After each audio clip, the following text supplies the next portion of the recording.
guys, it's about 8 o'clock in the morning and I'm very excited and a little bit nervous because my friend has invited me on my first group ride today with Rwanda Motorcycle Club. We're going on, he reckons it's going to be about a 3-hour ride up and around the coffee shops of northern Rwanda. So I have got the route, I haven't really studied it, but we're meeting just up the road at 8:45 for a prompt 9 a.m. start. So it looks like it's going to be a beautiful day. The sky's blue, it's sunny. Yeah, I'm feeling good. I'm driving the little Cyclone 250, which I've had for a couple of days. I've been getting used to it. Feeling confident. I like the bike. Getting on and off is a bit of a struggle with the boxes on the back. Not very elegant, but I manage it. So yeah, I'm really looking forward to it. Let's go and see how it goes. Putting my sparkly socks on. First order of the day, find the meeting point. Thankfully, it's not too far from my place. We're just skirting up the side of the golf course. That green asphalt is a running track that goes all the way around the golf course. So if you're athletically inclined, it's a good place to get some exercise. Up, looks like I'm not the first person here. That's a rather nice bike. We were soon joined by quite a few nice bikes, including another Cyclone. Oh, he's brought the Harley!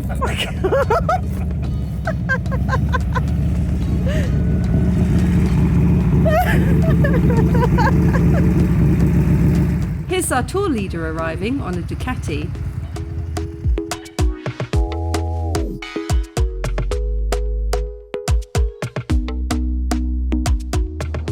And it's time to get on the road.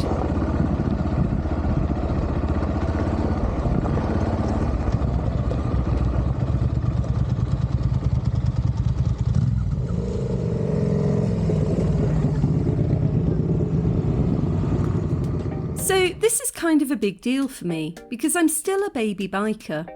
It's kind of a trope that when men hit their 40s, they have a midlife crisis and buy a bike. I strongly believe in equality of the sexes, so I did exactly the same thing, minus the crisis. I feel like I got that out of the way in my teens.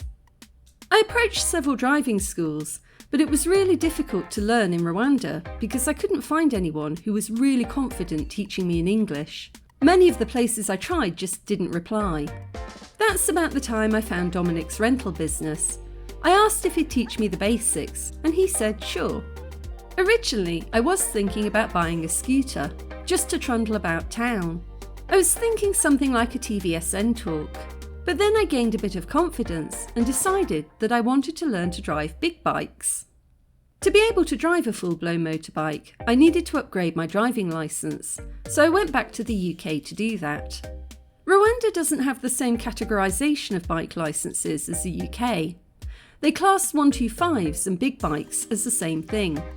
In the UK, you can drive up to a 125 on your normal licence, with a bike theory test and a one-day training course called a CBT. Then there's an A2 licence, which allows you to drive bikes of a restricted size. Then your full A licence, which allows you to drive any size of bike you like. We also have age restrictions in the UK. You have to be over the age of 19 to take your A2, and over the age of 24 to get your full A. This helps to prepare people in stages before letting them loose on powerful bikes. I could have applied to take my bike licence in Rwanda, but there were a few things to consider. First, like I mentioned, I was really struggling to find an instructor in English. Secondly, I'm really new to biking, and the UK driving tests are extremely rigorous, so I knew that the training would cover absolutely everything I would need to know to keep me as safe as possible on the road. And thirdly, I had to sell my car in the UK a few years ago. When I go back to visit family, I can rent a bike in the UK, but I don't know if they'd let me do that with a Rwandan driving licence. It might be a bit awkward to explain if I'm pulled up on a British driving licence for a car and then I show them a Rwandan one for a motorbike. Whereas if I have a UK driving licence for both, that shouldn't be a problem driving in the UK, and I can convert that to a Rwandan one without too much trouble. So that was my thinking. I passed my test with KJ School of Motoring in Leicestershire, and I can't recommend them enough. Kevin and Nathan were absolutely brilliant, and we had a lot of laughs. My brother is also a biker, and he was really supportive. I really am enjoying riding bikes. I've been on a few trips around the country solo, but this is my first time riding with other people. My friend Dominic lent me a Howju Cyclone 250 for this ride. If you're visiting Rwanda and you want to hire a bike, check out his company, Kigali Motorbike Rentals. Use my code WriterInRwanda10 for a 10% discount on your booking. I'll leave the link below. It was nice to see another Cyclone in the pack. They're really nice bikes. Low centre of gravity, so easy to corner, but just enough height for a bit of light off-roading. There was another lady on the ride, Sylvia, who was riding pillion with our tour leader, Marco. Then you have a sweeper at the back, whose job it is to help anyone who breaks down or falls behind. Our sweeper was Chris, and he was super patient. A really nice guy who also looks super cool on a bike.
We're heading out of Kigali northbound on the NR3 towards Byumba.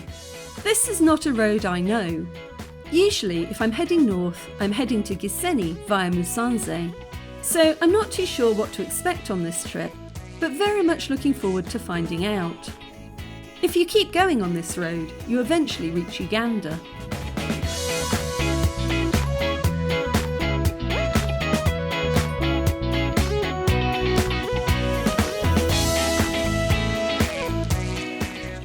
I'm really loving this feeling of being part of a group.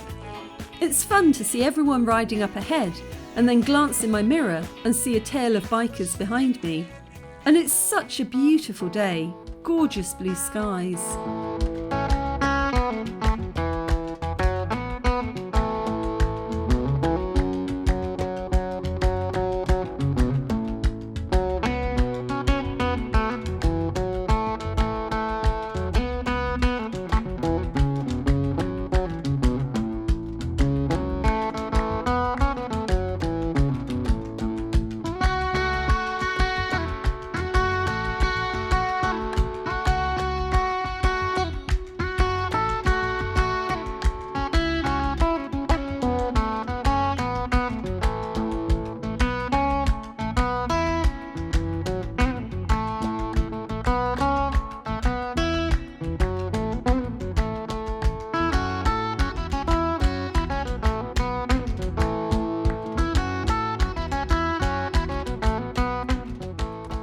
We're just entering Gikumbi district.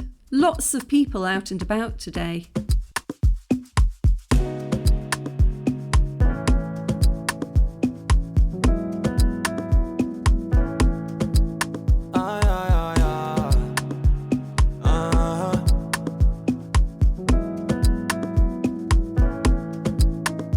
It's insane how much people can fit on the back of a bicycle.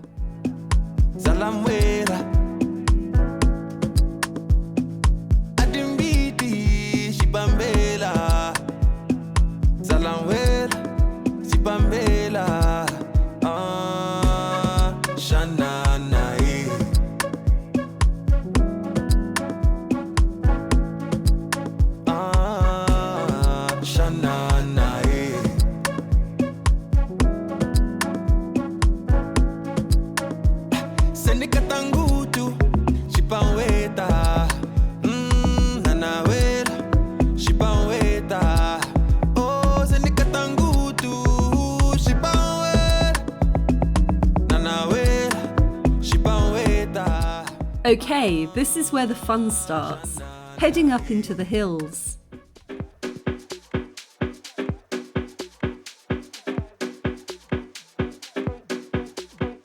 I fell behind a little here because I was getting used to the bends. When the road looks like this, we call it the twisties. It tests your ability to judge distance, speed and balance. It's a lot of fun, but you have to keep concentrating. You can't zone out for a second. What we gonna do about it? Shake your body. What we gonna do about it? Shake. What we gonna do about it? Shake your body. What we gonna do about it? Shake. I got the wind in my hair. I did eventually catch up. Thankfully, the roads were pretty open and we hadn't got caught behind much slow-moving traffic since leaving Kigali. Slow traffic is an issue on these roads because they're all single lane and contain a heap of blind bends. Finding safe places to overtake isn't always easy.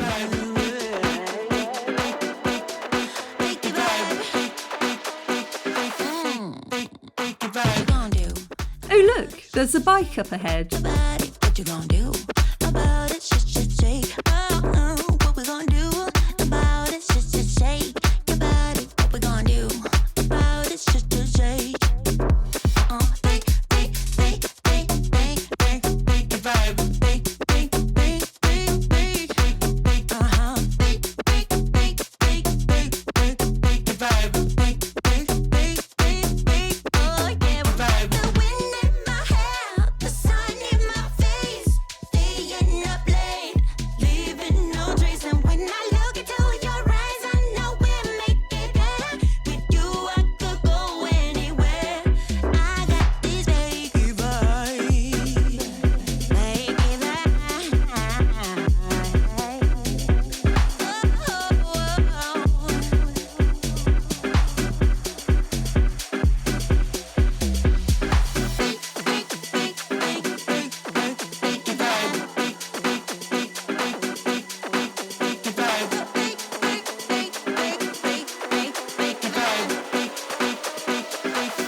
Honestly, the views from up here are incredible.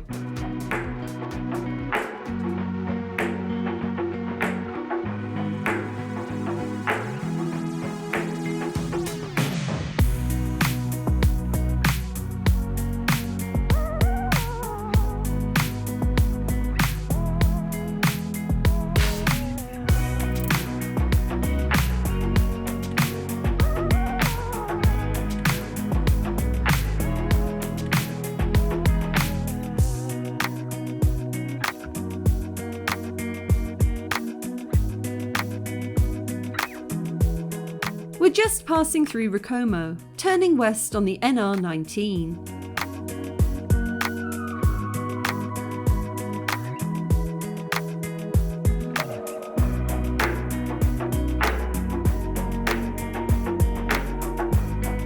This road is mostly crazy twisties and amazing views again.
entering a large town. I'll slow down so you can take a look.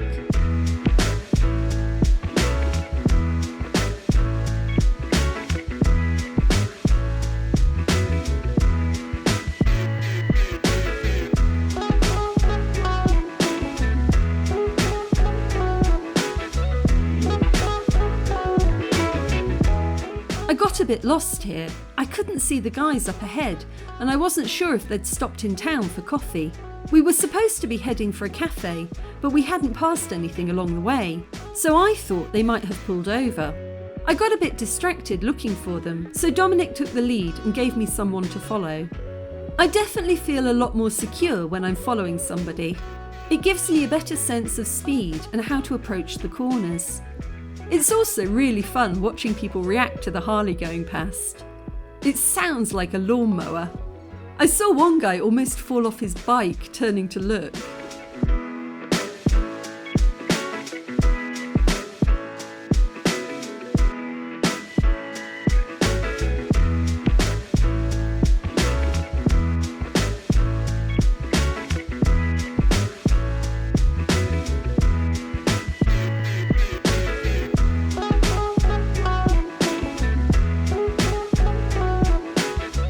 Loads more twisties. They just went on and on and on. I was definitely hoping for a break by this point.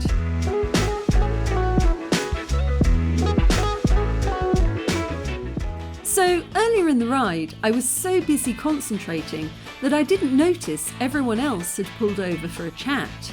I went straight past them. I started to worry because I couldn't see anyone. Then everyone suddenly overtook me, and I was completely surprised because I thought that they were already ahead of me. I then started to panic that they had pulled over for coffee and had to abandon that idea because I didn't stop. About now, my camera battery died, so it didn't catch the moment that we all pulled over, and Marco said that people were complaining that we hadn't stopped for coffee. I was mortified because I thought that I was the reason we hadn't had coffee. But it turned out it wasn't my fault. No one could find a cafe. It's such a beautiful area of the country. It's surprising that there's so little up this way. Definite missed tourism opportunities. As it turned out, we were right next to a tea plantation. So we did a little light off-roading to take a break in a tea field. We had a lovely chill out and a chat. And we got to look at the tea we couldn't drink. We've just stopped in a tea plantation. We've been going for quite a long time because we were looking for a coffee shop. And we couldn't find a coffee shop. There's a distinct lack of coffee shops in rural Rwanda. But we're going to carry on and see if we can find somewhere to stop and rest. But the view here is just stunning. I'm not sure where we are, somewhere near Byumba, I think. Not too sure. If you recognise the tea plantation, let me know. It's been quite a ride. I've done long distances before, but I'm a slow kind of rider. And I'm definitely learning because I'm watching the people in front of me and how they're cornering, and I'm trying to kind of follow and keep up. I'm enjoying it, but we've been twisty-turny for like the past hour, so my head's gone a bit woo. But yeah, I'm learning, I'm enjoying it, it's good fun.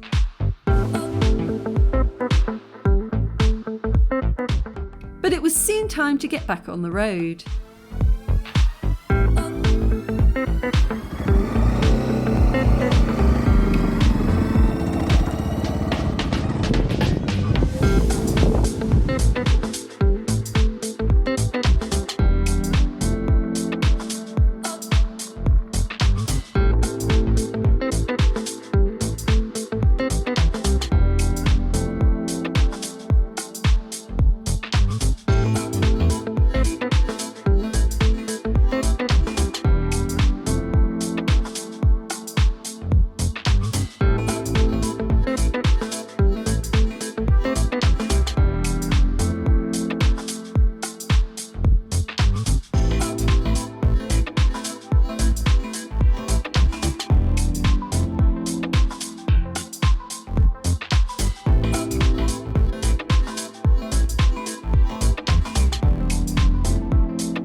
break that I started to notice something strange about my riding companions. Dominic invited me along. When he's not biking, he's usually flying planes. I started to realise that every time I asked somebody what they did, they turned out to be a pilot. This is when I realised my mistake. The name of the group chat I joined wasn't Rwanda Motorcycle Club. It was a motorcycle club for Rwandair pilots. No wonder I was having trouble keeping up. Suddenly, I didn't feel so bad.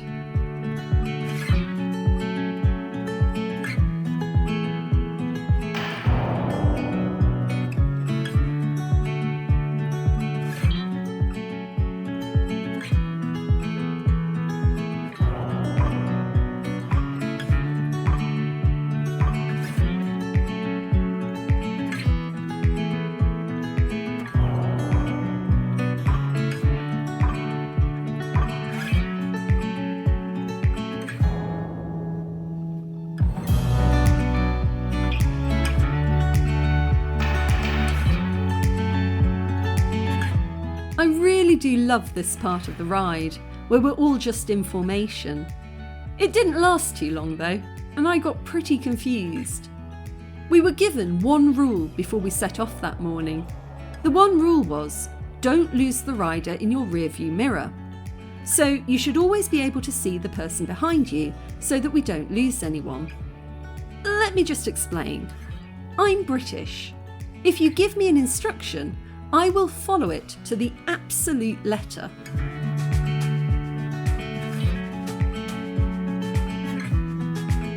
I passed Dominic, and Chris, the sweeper who was behind me, pulled over to talk to him. I slowed down, wondering if they were okay. I thought Dominic had said he had some clutch issues earlier, and wondered if he'd broken down. It wasn't until much later that I figured out he'd just stopped to take photographs. Meanwhile, the guys ahead had disappeared into the distance, and I found myself all alone, having a massive moral dilemma about whether to turn around and go back or speed up and try to find the others. I opted for just driving really slowly until I saw Dominic and Chris in my rear view. But it was a little daunting. I didn't know what to do. Nobody had given me instructions for that situation. Looking back at the video, they were only gone for a few minutes, but it felt like a lifetime of indecision.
worked out fine, and we all caught up with one another just in time for lunch.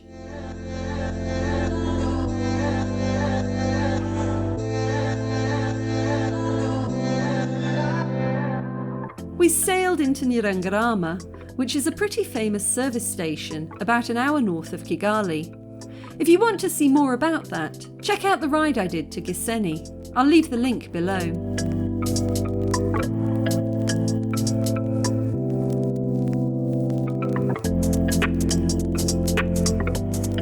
There's a little restaurant on the first floor, and we settled in for melange.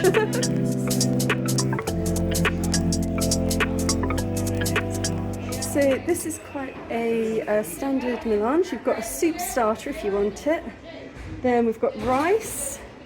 This is matoke, which is a savoury banana. It tastes a lot like potato with sauce.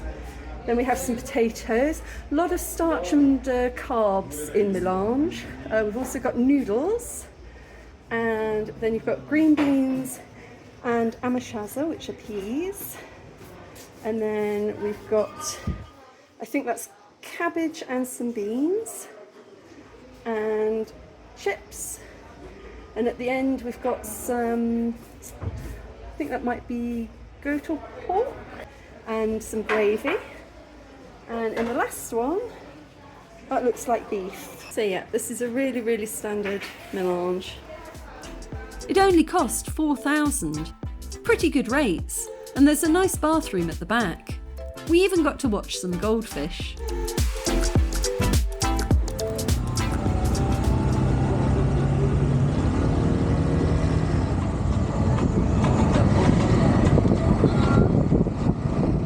By the way, this bike is called the Beast, and it's 21 years old. Very impressive.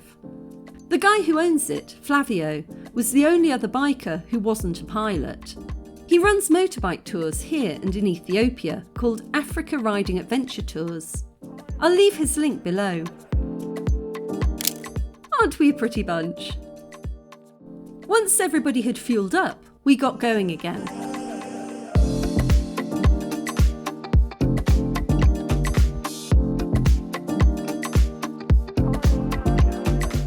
This is the last stretch home, and it's a road I'm pretty familiar with. The NR2, which is a route that connects Kigali, Musanze and Gisenyi. I've travelled this road many times. It's been a pretty long ride, but I've really enjoyed myself. The guys really made me feel welcome, and major thanks again to Chris, who had to sit behind me and babysit when he probably wanted to go a bit faster. Hopefully, given some time, I'll build up my confidence and manage those corners a bit better. But on the whole, I think I managed to keep up pretty well. For the most part, I felt very comfortable. There were only a couple of corners that had my heart racing, and there were some nice flat stretches in between. I've definitely enjoyed the experience of driving in a gang, but the scenery was utterly breathtaking, and I think I would have liked to slow down a bit and take some time to really look around me. At times, I felt like all I was seeing were bends, and when you're trying to keep up, it's hard to pull over and take pictures. But I'm really glad that I came along, and I feel like it's helped me to improve my riding. It was useful following the others and watching how they cornered. It was also nice knowing that everybody was watching out for each other. I'd definitely like to do it again.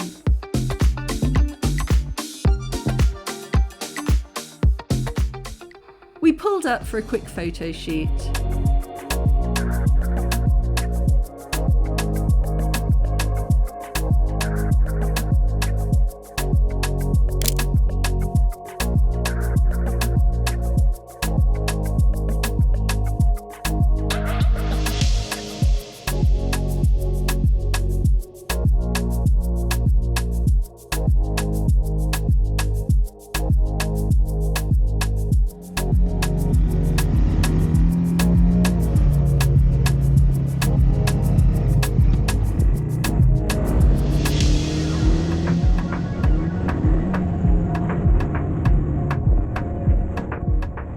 And we stopped one last time a little further down the road.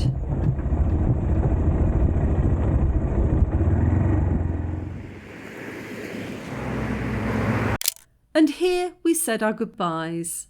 Thank you. Thank you for having me on my first. Anytime.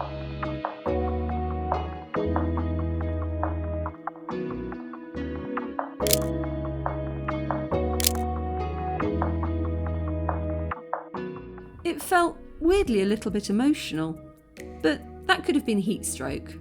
Seriously though, it was such a cool adventure. And it's hard to express just how stunningly beautiful Rwanda is. The camera doesn't do it justice. It's a gorgeous country.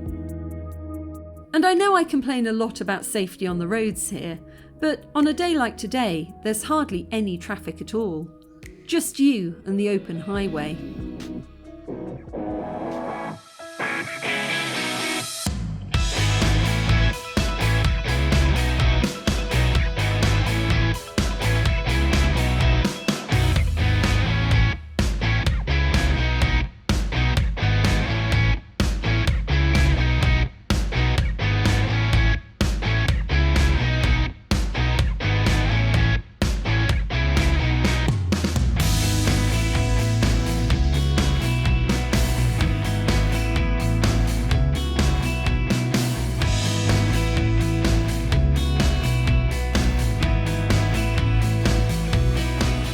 Of course, that all changes drastically as we come down the hill towards Nyabugogo. This is one of the busiest junctions in the city, as it's home to a large international bus terminal.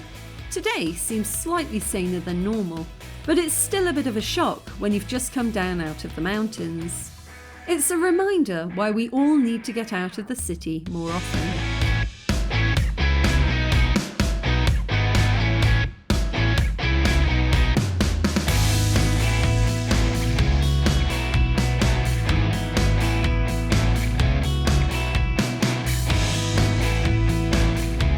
Hi guys, so I just got home, cuddling the cats.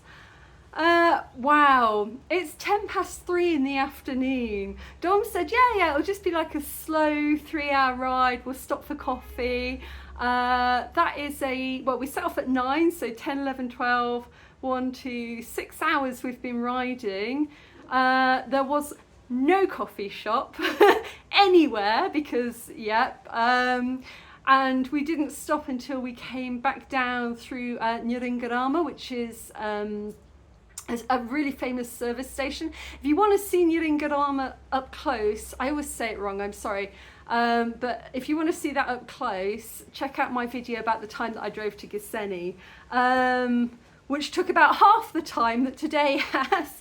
And with Irish DNA, I've definitely caught the sun. I'm going to go and wash myself down, wash off the dust, and slather myself in aloe vera to try and save myself. I've got sun lotion on, but I mean, still, that was heavy duty riding today. It was really good fun. I am tired. Well, I'm not too bad actually. I'm not as bad as I thought I would be. There was a lot of twisty-turny. I mean, Rwanda is almost entirely twisties. So it was fun, but I read the group name wrong. It's not Rwanda Motorcycle Club. It's actually a motorcycle club for the pilots who work at Rwanda. They're really safe drivers. I was watching and everybody was just a super safe driver. I did feel like I was holding up the group a little bit. Some of those turns are quite hard work. And yeah, I'm just kind of getting used to the bike, and also I'm not a super fast driver. I kind of feel like if I'm going to go out for a drive in the middle of all of the beautiful countryside, I like to take it slow. I like to stop and I like to look at the countryside. I certainly like to stop for coffee. We did get melange towards the end, but I'm still quite hungry actually. It was super cheap though to get melange at Nangarama at the cafe restaurant upstairs was only 4,000 francs and 800 for a Fanta, so that was really cheap. But yeah, I had a really great day and I'm very glad that they invited me, and I thought I kept up pretty well. I think I was getting a little bit tired towards the end and definitely a little bit sun drenched. I mean, it was a heck of a route. It was right up to sort of northern Rwanda and back down again. So it was quite a long drive, but yeah, I think I handled myself well. I didn't hit anything, that's the really important thing. I didn't fall off. We did a tiny bit of off-roading and I think I handled that quite well. The bike is actually really comfortable. There were some really nice, not very many, but there were some really nice straight stretches that I could sort of just enjoy. But no, everybody was super friendly. They're just such a nice group of people, but they are all pilots. So that's what we talked about most of the time, was flying schedules. But yeah, I'm really glad that I went, and I'm really grateful to Dom for inviting me, and it was just so nice to meet everybody. Yeah, so it's been a good day, and now I need to hydrate, my skin and my body, and I need to order some food. So definitely think it's a Mr. Chips evening tonight, so it was cool.